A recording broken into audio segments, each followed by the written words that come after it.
Ici, donné un mandat pour le compte de Gospel Bible de notre 4e journée de cette campagne d'évangélisation. Aujourd'hui, le Sali est entré dans cette maison. Et je m'assure que ce sera encore quelque chose d'exceptionnel parce que Dieu est toujours quelqu'un qui répond à nos prières. Que Dieu vous bénisse. Comment vous appelez? Maria Lucas. Qu'est-ce que vous avez appris durant cette campagne?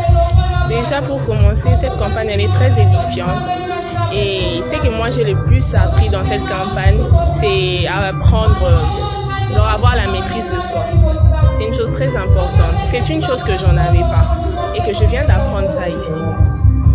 En tout cas, c'est tout ce que je veux dire. Papa, comment vous allez? Oui, je me porte bien. Comment s'est passée cette journée de la campagne? Bon, vous savez que la campagne, c'est d'abord quelque chose qui se prépare individuellement et puis collectivement. Aujourd'hui, nous sommes arrivés et nous avons commencé par adorer notre Seigneur, les louer, le glorifier. Le deuxième temps, c'était l'enseignement. L'enseignement du jour est très, très enrichissant.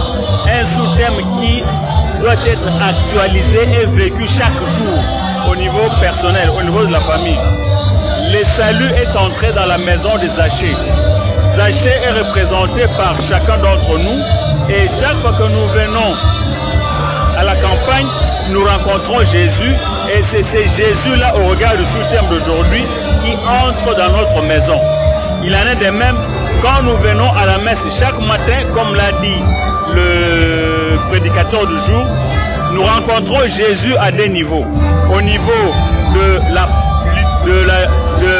la parole et au niveau de l'Eucharistie. Aujourd'hui, ce soir, nous l'avons rencontré particulièrement au niveau de la parole et c'était dans Luc 19, 1 à 10.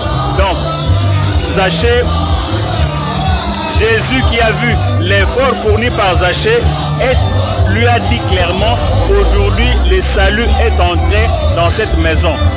À travers l'enseignement de ce sous-thème, Jésus est aussi entré dans la vie de tout un chacun de nous. Jésus est entré dans la maison de tout un chacun de nous. Alors nous devons le considérer comme notre compagnon de route,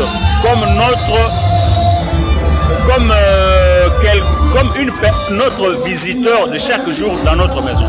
Donc nous devons vivre avec Jésus partout et en tout moment.